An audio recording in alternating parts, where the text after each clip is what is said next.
श्री स्वामी समर्थ सगळ्यांना. आणि सकाळचे वाजले होते 7. मुली गेली होती, चपाती भाजी त्यांची आवरली होती आणि मुलीही शाळेला गेली होती. तर धारा काढून झाल्या होत्या. खरं 1-2 टाईम आता बघितलं तर दूध नसायला लागलं होतं. त्यामुळे मी ह्याचं आता पनीर करणार होते. कारण मी गेले होते पंढरपूरला, त्यामुळे म्हशीने धारच दिली नाही चाचूंना. त्यामुळे हे दूध आता 2 दिवस थानामध्ये तसंच राहिल्यामुळे ते नसायला लागलं होतं. तर 1.5 लिटर होईल एवढं दूध घरीच होतं. त्यामुळे त्याचं आता घरी खायला सगळ्यांना विकत आणलं आणि ह्याचं आता पनीर करणार होते. त्याच्यासाठी दूध हे सगळं उकळायला ठेवलं होतं. तर ते लगेच फुटलं. त्याच्यामध्ये लिंबू किंवा व्हिनेगर घालायची काहीच गरज लागली नाही. तर हे चांगलंच असं फुटलं होतं. तर ते मी आता एक पातेलं खाली घेतलं होतं. त्याच्यावरती चाळण ठेवून त्याच्यावरती कापड ठेवलं होतं आणि त्याच्यावरती हे आता पाणी त्याच्यातलं सगळं काढून घेणार आहे. आणि घरच्या घरी तयार केलेलं पनीर हे कधीही चांगलं. तर बाहेर कसं भेसळ असतं, काही ना काहीतरी त्याच्यामध्ये मिक्स असतं.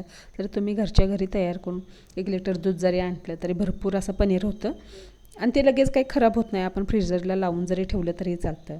आणि बाहेरचं कसं असतं, कधी ते तयार केलेलं असतं, तर ते दुकानामध्ये राहायचं किती दिवस, त्याच्यापासून आपण आणायचं, आपल्याही घरी थोडे दिवस राहायचं.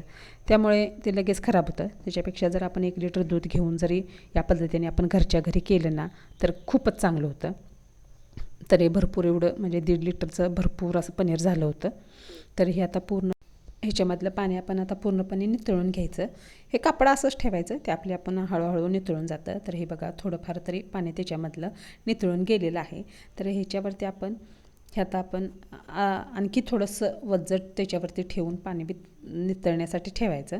तरी अजून थोडंफार त्याच्यामध्ये पाणी आहे. आपण त्याच्यामध्ये जर पिळलं तरी अजूनही पाणी त्याच्यातलं तर 2 दिवस म्हणण्यापेक्षा 2 ते 3 टाईम दूध काढलं नसल्यामुळे हे म्हशीचं दूध फुटायला लागलं होतं.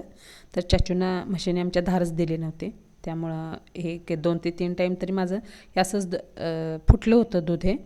तर आता हे एवढ्या फुटलेल्या दुधाचं करायचं तरी काय, फेकून तरी देऊन चालत नाही आपण आणि खेड्यातल्या बायका तसं काही करत नाहीत, काही ना काहीतरी जुगाड करत असतात.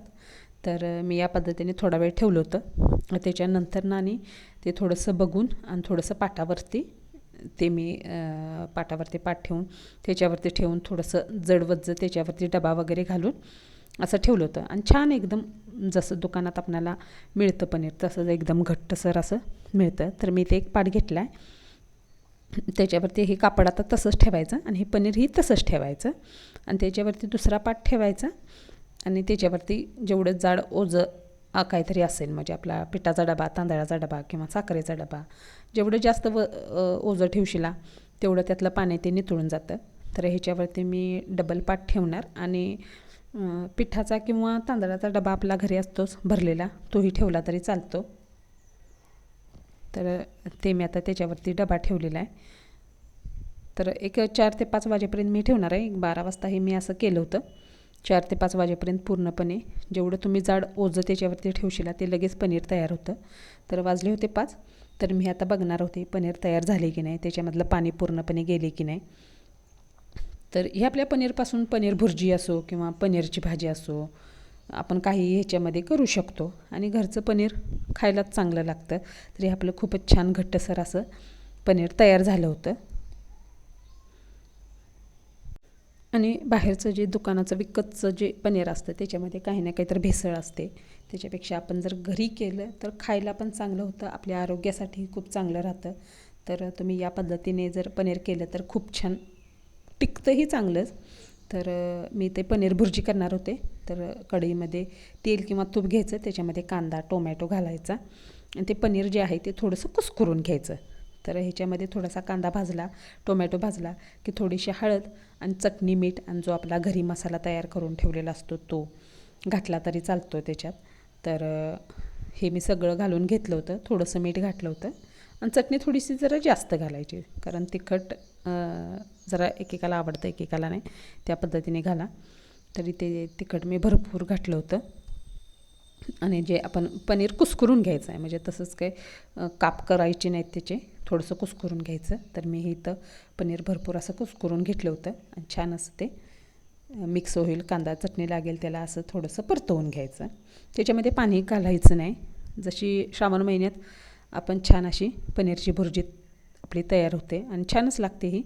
एकदम टेस्टी लागते. आणि थोडीशी वरनं आपण कोथिंबीर घालायची आणि छान एकदम चपातीबरोबर खावा किंवा भाकरीबरोबर. खेड्यामध्ये जास्तीत जास्त भाकरीच असतात आणि आम्हालाही आवडतात भाकरी. तर ही भुर्जी मी संध्याकाळचीच केली होती, तर चपातीबरोबर ही सगळ्यांनी आवडीने खाल्ली होती. मुलांनाही खूपच आवडली होती. तर तुम्हाला ही पनीर भुर्जी कशी वाटली कमेंट करून सांगायला विसरू नका. आणि चॅनेलला लाईक करा, शेअर करा, सबस्क्राईब करायला विसरू नका. या भुर्जीला थोडीशी वाफ लागेपर्यंत आपण एकसारखं असं हलवून घ्यायचं. आपण ही भुर्जी आपण घरच्या घरी जर पनीर करून ठेवलं ना, आपण घरी कोणताही पदार्थ पनीरचा जो आहे तो कधीही करू शकतो. विकतच्या पनीरपेक्षा आपलं घरचं पनीर खूपच चांगलं. मुलांच्या टिफिनसाठी असो किंवा घरी संध्याकाळचं खायला असो, खूपच छान ही भुर्जी लागते. तर तुम्ही नक्की एकदा ट्राय करा.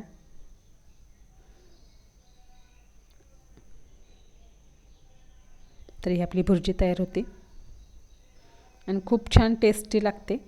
तर कमेंट करून सांगा तुम्हाला हा व्हिडिओ कसा वाटला आणि ही भुर्जी कशी वाटली. चला तर भेटूया अशाच नवीन नवीन व्हिडिओमध्ये.